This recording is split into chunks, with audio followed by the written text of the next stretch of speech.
अस्सलाम वालेकुम दोस्तों। आज का जो नुस्खा है वो 5 मिनट में नफ्स की मोटाई और लंबाई को बढ़ाने के लिए और नफ्स में ढीलेपन को ख़त्म करने के लिए बहुत ही मुफीद और मौसर है। अगर इसको वक्त पे इस्तेमाल करना हो, वक्त ख़ास पे, तो आपको ये इसके बेहतरीन रिज़ल्ट्स मिलेंगे। सिर्फ़ 10 से 15 मिनट आपको चाहिए इससे इसके फ़ायदा उठाने के लिए। 10-15 मिनट में इसका असर हो जाता है और इसके इस्तेमाल से नफ्स में खूब ज़बरदस्त किस्म की क़ुव्वत पैदा होती है और इसमें ढीलापन ख़त्म हो जाता है और नफ्स में मोटाई भी पैदा होती है और नफ्स मोटा और लंबा हो जाता है। और सिर्फ 5 से 15 मिनट के इस्तेमाल से इसका बेहतरीन आपको रिज़ल्ट मिलता है और इसके किसी किस्म के कोई साइड इफ़ेक्ट्स भी नहीं हैं और इसको इस्तेमाल करना भी बहुत आसान है और इसको रोज़ाना इस्तेमाल करना भी किसी किस्म का कोई नुकसान नहीं रखता। लेकिन अगर आप इसको वक्त ख़ास पे इस्तेमाल करें तो इसके बेहतरीन रिज़ल्ट्स मिलते हैं। हमारे पास बहुत से ऐसे पेशेंट्स आते हैं जिनको ये मसला होता है कि उनको मर्दाना कमज़ोरी की वजह से नफ्स के पट्टे उनके कमज़ोर हो जाते हैं और उनके नफ्स में ढीलापन पैदा हो जाता है या उनका नफ्स सिकुड़ना शुरू हो जाता है। मेरे जिन दोस्तों को ये मसला है वो इस नुस्खे को इस्तेमाल करें तो इसके इस्तेमाल से इंशाल्लाह उनका जो मसला है हल हो जाएगा, ठीक हो जाएगा।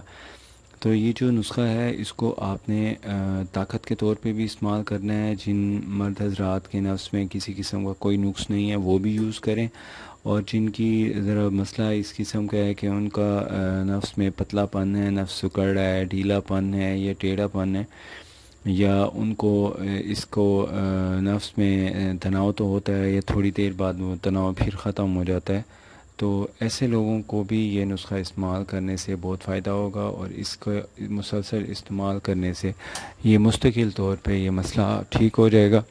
तो इसको आपने जो इस्तेमाल करना है रोज़ाना इस्तेमाल करना है और अगर इसका फ़ायदा आपको पहले दिन मिल जाता है तो फिर आपको हस्ब ज़रूरत जब चाहें आप इसको इस्तेमाल करें। और अगर आपको थोड़ी सी असरात में कमी या इसके रिज़ल्ट में कमी महसूस हो तो फिर आपको चाहिए आप कुछ दिन लगातार यूज़ करें जब तक आपको मतलूबा नताइज रिज़ल्ट अच्छे नहीं मिलते। इसको आपने मुसलसल इस्तेमाल करना है। तो इसके लिए आपको चाहिए होगी एक शीशे की बोतल और साथ में जो मैं आपको 2-3 किस्म के तेल बता रहा हूँ वो आपने मिक्स करके मालिश करनी है। तो सबसे पहले जो मालिश के लिए तेल है वो आपने लेना है सफ़ेद चर्बी का तेल जो होता है वो लेना है। दूसरे नंबर पे आपने एक और तेल लेना है वो होगा बेर बूटी का तेल। और तीसरे नंबर पे जो तेल होगा इसके अंदर वो आपने डालना होगा दालचीनी और अकरकरे का तेल। ये दोनों कंपाउंड बने हुए होते हैं, मुरक्कब बने हुए होते हैं। वो वाला आपने ऑयल यूज़ करना है और इसको बनाने का तरीका कुछ इस तरह है कि ये जो सफ़ेद चर्बी का तेल है उसको तो आपने अलहदा रखना है, मिक्स नहीं करना।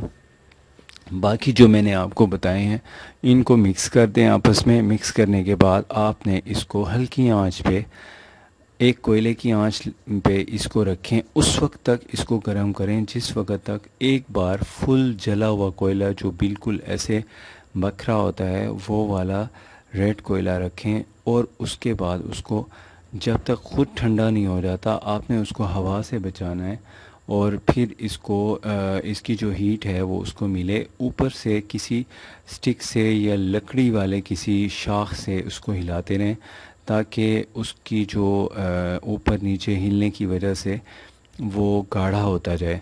और थोड़ी देर बाद अगर वो कोयला बुझ जाता है तो आपने दूसरी दफ़ा इसको हरारत 1 दिन बाद देनी है। ये इसको आपने तैयार करने के बाद किसी शीशे की जो बोतल है उसके अंदर भर लेना है और बाद में आपने इसको एक एक ड्रॉप करके मालिश करना है। और जो मैंने आपको पहले बताया था कि एक सफ़ेद चर्बी वाला जो तेल होता है उसको जो अलहदा आपने रखा था पहले आपने उसकी मालिश करनी है और तकरीबन 3 से 5 कतरे उसको आपने अपने साइज़ के मुताबिक, जिनका साइज़ छोटा है उनको तो 2 कतरे काफ़ी हैं, जिनका साइज़ लंबा है उन्हें 5 से 10 कतरे भी यूज़ करने पड़ सकते हैं। वो अच्छी तरह आपने जज़्ब करना है। जज़्ब करने के लिए नरम उंगली या ख़ास किस्म का इसका एक ब्रश होता है उसका इस्तेमाल करें। और वो जब अच्छी तरह जज़्ब हो जाए, 5 से 10 मिनट मालिश करने से जज़्ब हो जाता है। तो मालिश किस तरह करनी है इसके लिए मेरी एक और वीडियो है, वो आप देख लें। मालिश का ख़ास तरीका होता है, अगर उस तरीके से मालिश की जाएगी तो बेहतरीन रिज़ल्ट्स मिलेंगे। बहुत से लोग होते हैं वो ठीक से मालिश नहीं उन्हें करनी आती, तो जिसकी वजह से उनको सही रिज़ल्ट्स भी नहीं मिलते। तो ये मालिश के लिए आपने ये जो ऑयल है इसको आपने दूसरा जो मैंने आपको बताया नुस्खा वो इस्तेमाल करना है, और उसका जो तरीका है बहुत आसान है। ये दोनों ऑयल जो आपने एक कोयले पे जो जिनको पकाया था, और इसको जब आपने शीशे की बोतल में रख देना है, इस्तेमाल से पहले आपने इसको खूब अच्छी तरह मिक्स करना है, और मिक्स करने के बाद आपने इस ऑयल को आपने इस्तेमाल करना है। इसके 2 कतरे निकालें, नीचे से ऊपर की जानिब इनको मालिश करते हुए जज़्ब करें, और एक ही उंगली का इस्तेमाल करना है, और उंगली को रिंग की शक्ल में बनाने के बाद पूरी उंगली पे वो एक ड्रॉप है फैला हुआ होना चाहिए, या 2 ड्रॉप या 3 ड्रॉप जितने भी हैं।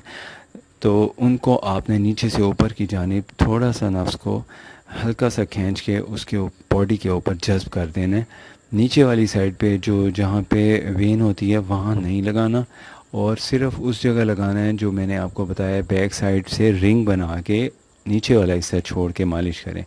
नीचे से ऊपर करके जज़्ब करेंगे, इसके जज़्ब होने से पहले ही सख्ती पैदा हो जाएगी ना, उसमें टाइटनेस पैदा होनी शुरू हो जाएगी। अगर हो जाती है तो बस आपका जो रिज़ल्ट है आपको मिल गया। और अगर आपने सिर्फ मसाज करना है तो बस उसके लिए 5 मिनट काफ़ी हैं। 5 मिनट के मसाज के बाद आपने कोई उसके ऊपर पान का पत्ता लपेट दें, या फिर आप इसको किसी कॉटन से साफ़ कर लें अच्छी तरह। और फिर अगर थोड़ी देर में आपको छोटा पेशाब आता है वो आपने करना है, यूरिन पास करके। तहारत नहीं करनी, तहारत के बजाय टिश्यू का इस्तेमाल कर लें, या नीम गर्म पानी से तहारत करें, तो इसके बेहतरीन रिज़ल्ट्स मिलेंगे। और उसके अलावा आपने मालिश की सूरत में तो आपको फ़ायदा मिलता है, लेकिन अगर आप नीम गर्म पानी जो होता है, हस्बे बर्दाश्त पानी गर्म होना चाहिए, उसकी धार डालने से भी नफ्स में खूब तनाव और सख्ती और मोटाई पैदा होती है, और इसका ढीलापन ख़त्म हो जाता है, और इसका सुखड़ाव जो होता है या सुकड़ना शुरू हो जाता है, साइज़ छोटा होना शुरू हो जाता है, वो इसके इस्तेमाल से ठीक हो जाता है। और ठंडी चीज़ों से आपने एहतियात करनी है, ये बहुत ज़रूरी है। बर्फ़ानी चीज़ें बिल्कुल इस्तेमाल ना करें ऐसे लोग। और उसके अलावा थकन को ख़त्म करें। बदन में जो वीकनेस हो जाती है, थकन हो जाती है ना, उसका जो लोग केयर नहीं करते उसको उनको दवाइयों का भी रिज़ल्ट नहीं मिलता। तो उन्हें मैं अच्छे से अच्छे नुस्खे भी खिला दूँ, बना के दे दूँ, तो भी उन लोगों को फ़ायदा मिलता है, आर्जी मिलता है, उसके बाद वो ख़त्म हो जाता है। तो मैं अपने मेरे जो जिन दोस्तों को ये मसला है उनके लिए ये ख़ास हिदायत है कि अपने आराम का ख़ास ख्याल रखें, वक्त पे मतलब रात को सो जाएं। वक्त बेहतरीन सोने का जो वक्त है वो इशा की नमाज के फ़ौरन बाद है। और प्यारे नबी पाक सल्लल्लाहु अलैहि वसल्लम ने फरमाया कि इशा के बाद दीनी हाजत के अलावा जागना मुनासिब नहीं है, तो इजाज़त नहीं है इसकी।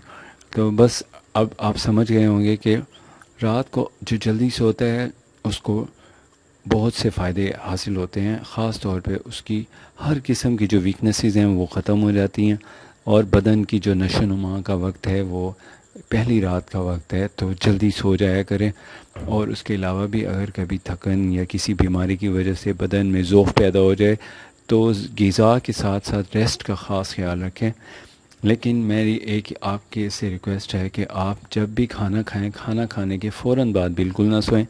जब खाना खा चुकने के बाद आपने घंटा 1-2 घंटे काम शाम कोई कर लें, तो उसके बाद जब आप खाना डाइजेस्ट हो जाता है, प्यास लगती है, पानी पी लेते हैं, एक बार वॉशरूम से फ्री हो लेते हैं, उसके बाद आपको इजाज़त है आप रेस्ट करें।